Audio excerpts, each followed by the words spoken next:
Hey guys, it's me and today I'm here with a new video for you guys. Today I am going to be doing a follow-up to my previous video, which if you didn't see that in that video, I talked about 6 makeup brands that I don't support or that I struggle to figure out whether I do or do not want to support them. In this video, we're going to be talking about 6 makeup brands that I do want to support. So we're going to flip the script with this one. I wanted to film this video last week, but I just had a really bad week last week and just did not feel like putting myself together and talking about makeup last week.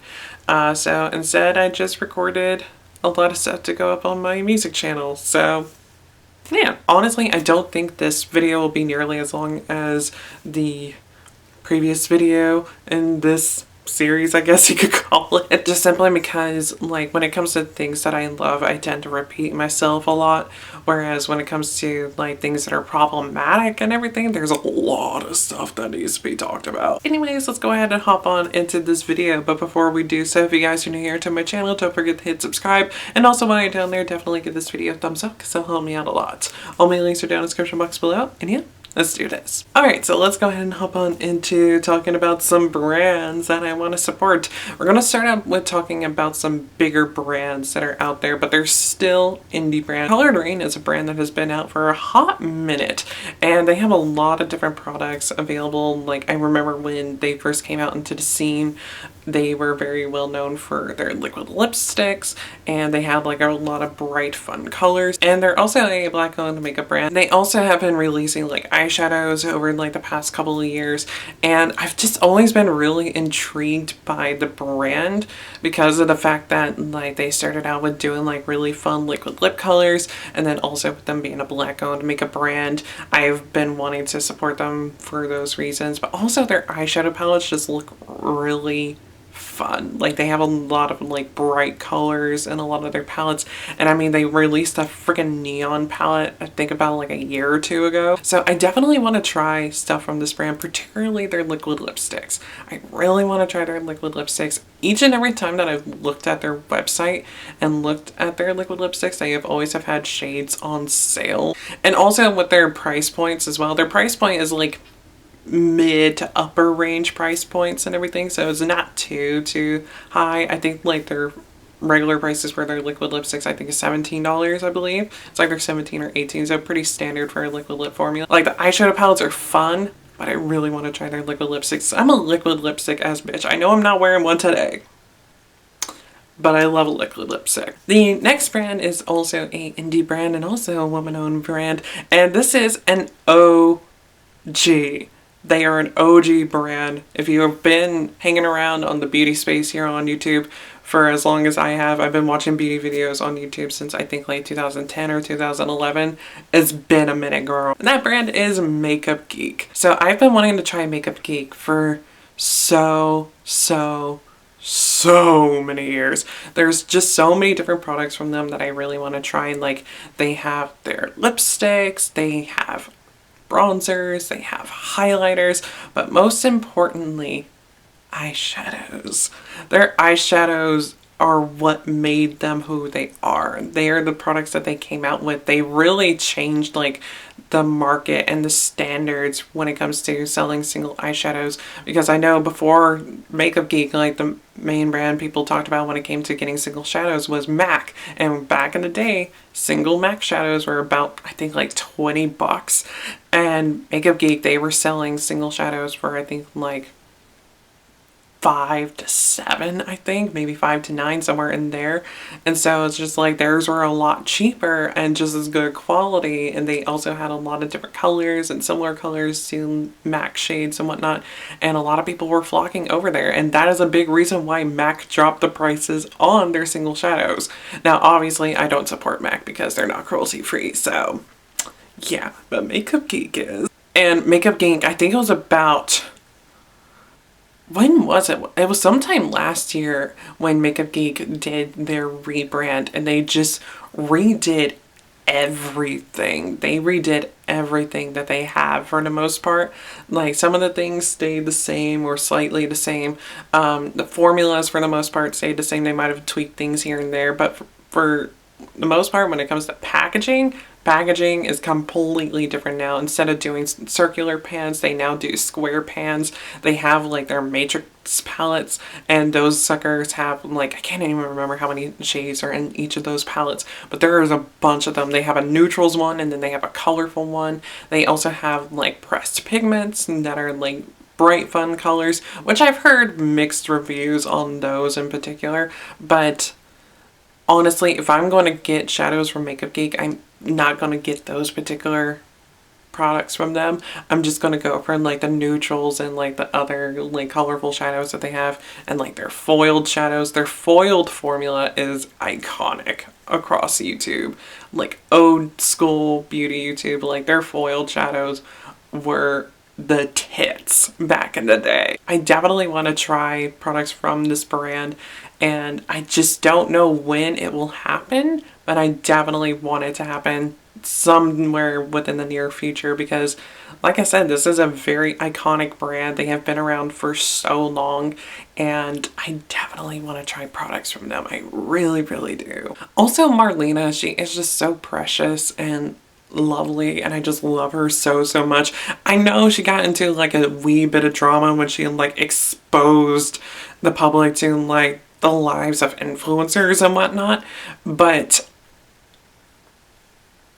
yeah, at the end of the day though, like she didn't expect it to be as big of an issue as it was, but hey, that's no big deal to me, though. I still love and adore her, and I still want to be able to support her brand. In a similar vein to Makeup Geek, with a brand heavily associated with YouTube and a person who started out on YouTube who created a brand, this next brand is M Cosmetics. So M Cosmetics, for those of you who don't know, is a brand owned by Michelle Phan, who is a OG beauty icon here on YouTube. She has been around making beauty videos since the dawn of time. She has just always been so creative. Her content was always just so lovely.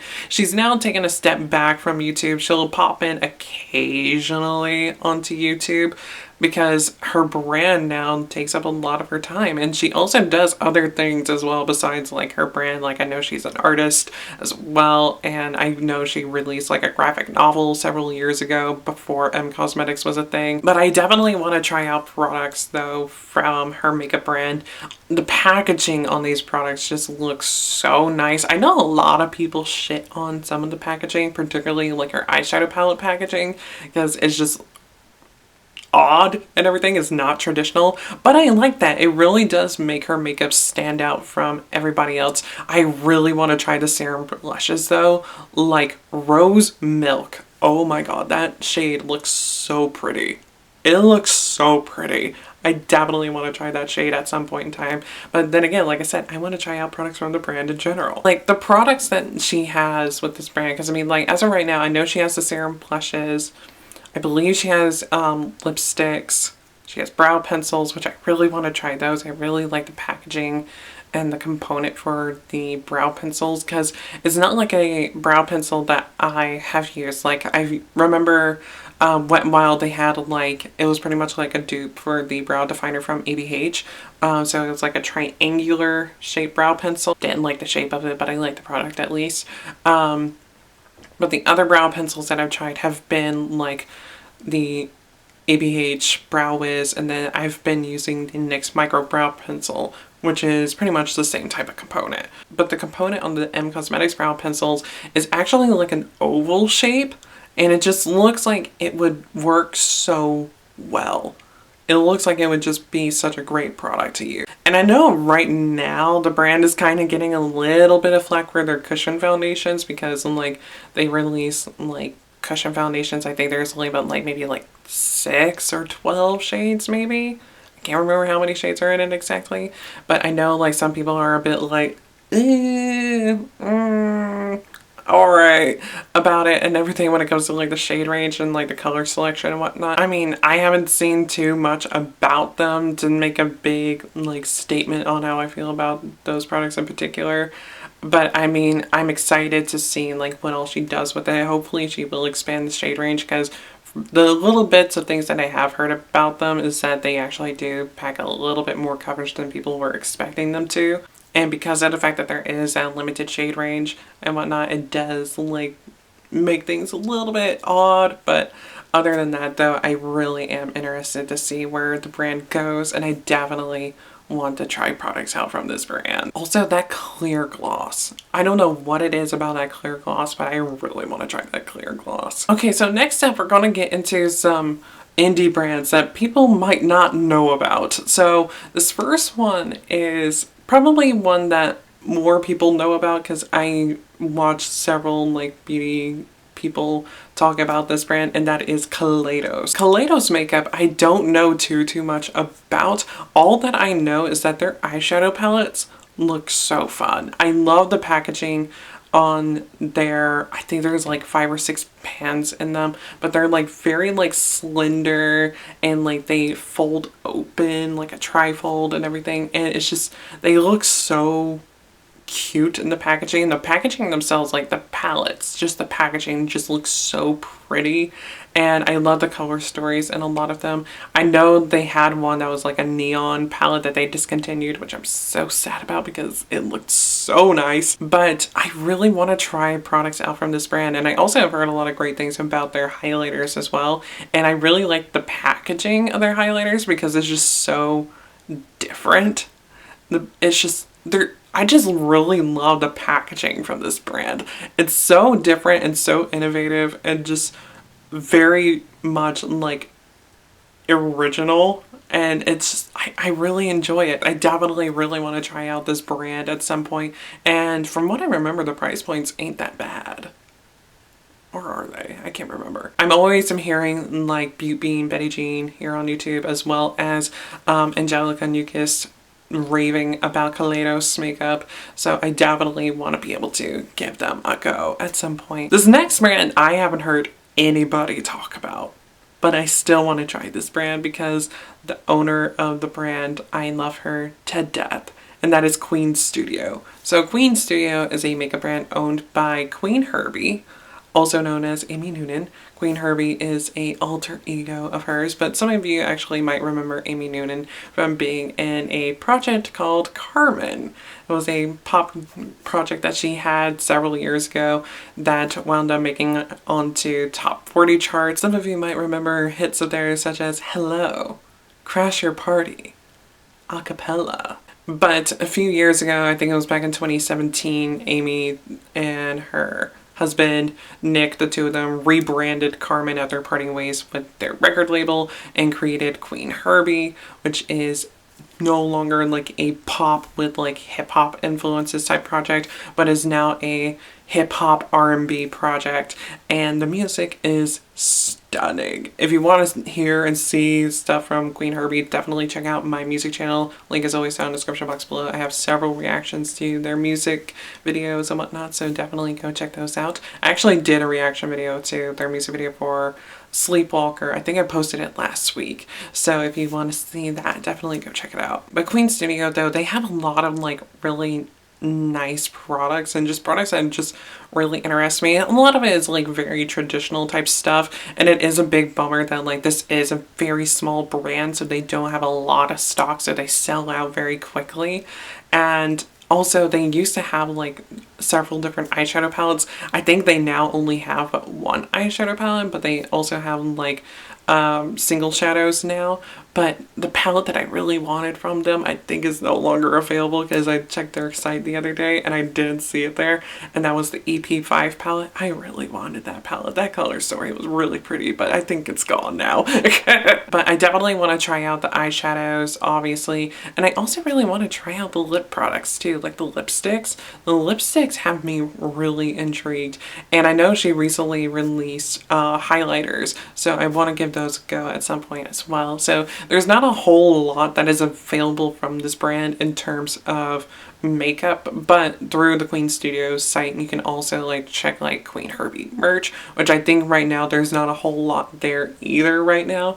I know they've done like shirts, they did like canvas paintings for their first 4 EPs at one point in time, and I wanted a canvas painting of EP4 so badly, but by the time I had money for it, like they were gone. So ugh, It bummed me out so much. In a way, I hope that she brings back those canvas paintings of like the cover arts for her EPs, but at the same time, it's just like there are 9 EPs out now.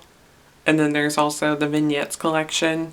And I think there's also going to be another EP or some sort of like collection release as well happening. So like we're on the verge of 11 releases from this project in just like 3 years. And the last brand that we're going to be talking about today is Menagerie Cosmetics. So Menagerie Cosmetics is a brand that I learned about through Instagram about 2 years ago, I want to say, was when I first saw ads popping up from this brand on my feed, and it was an ad for their Feral palette, and the packaging was absolutely stunning, and it still is absolutely stunning, and the color story was really cool, but I was just like, this doesn't seem legit. Like the packaging was just so pretty and so different and just so very untraditional with like the outer packaging of the palette that I was just like, this can't be real. This can't be real. But as the brand has like continued on, they've released other palettes, and just learning like the backstory of the brand and like the message behind the brand is just like, oh, this shit is legit. But what this brand is all about is about like animals and everything. So animals, wildlife, taking care of nature, things like that. The message behind the brand is just so lovely and beautiful, and it definitely reflects in their packaging, because all the packaging for their palettes is just gorgeous designs, just created to like give love and life to like animals and nature. And the Feral palette definitely has more of like a whimsical vibe to it, but all their other palettes are more like traditional, like they have like animals on them. Like you have the Pastel Pup palette, which is a pastel palette. The cover of it is just like this cute little seal, and then you have the Whale Song palette, which I want so badly. It's a blue-green palette that has this gorgeous art of some humpback whales, and I need that palette so much in my life. It is so gorgeous. Recently, I don't want this palette just simply because I'm just not into powder blushes, but the packaging for their blush palette, their Volume 1 blush palette, is so stinking cute. It is so stinking cute. I don't know if they still do or not, but I know that they had a magnetic palette that you can get, like an empty magnetic palette, because they also sell all their shadows in singles. And they had like a magnetic palette, empty magnetic palette, that had like foxes and a field on it. And it was just so cute. Out of all the palettes that they have, I mainly want the Whale Song palette and the Feral palettes. Those are the main two that I want to have, but I wouldn't mind also having the Killer Purr and Pastel Pup. But they also have liquid lipsticks, which I haven't heard too much about the liquid lipsticks. Honestly, I've only seen one person on YouTube talk about Menagerie Cosmetics, and that is Beauty Bean. I haven't seen anybody else talk about them at all. I just love the message behind this brand, and I love like the packaging, and I've just heard so many lovely things from Beauty Bean about this brand, and so I definitely want to try out their eyeshadow palettes. And like I said, I also want to try out their liquid lipsticks because they have a lot of fun colors, and I love the packaging as well on their liquid lipsticks. It's just very simple, traditional like liquid lipstick packaging, but the caps are like this really pretty deep forest green color, and just the names of their shades and whatnot and the colors themselves are just so nice to me. I definitely want to try out a lot of different products from this brand. The price ranges on their products are a bit more on the mid-range side. Like I know like the eyeshadow palettes that I mentioned are all $36. I think their liquid lipsticks, I think they're like between $14 and $17, somewhere in there. I can't remember. But there we have it, kids. Those are 6 makeup brands that I want to be able to support sometime, hopefully soon. I don't know when it'll be because, I mean, I keep hammering this in my videos lately, but I am broke and unemployed and stranded at home because of quarantine. But with like Christmas coming up, I'm guessing I'll probably be getting some like gift money maybe, hopefully. that let me out a little bit. Not in a sense of like, oh, I can finally do some shopping, but just feeling like a little bit more secure in the fact that like, oh, I have some money right now. That is it for this video. Have you guys tried any of the brands that I talked about today? Let me know down in the comments below. Let me know your thoughts and opinions. I'd like to be able to know because I like to make educated purchases. But until I see you guys in my next video, whenever the hell that may be, which I really do not know when that might be. It might be next week. I do not know because Christmas. But whenever the next time it might be that I see you guys, goodbye.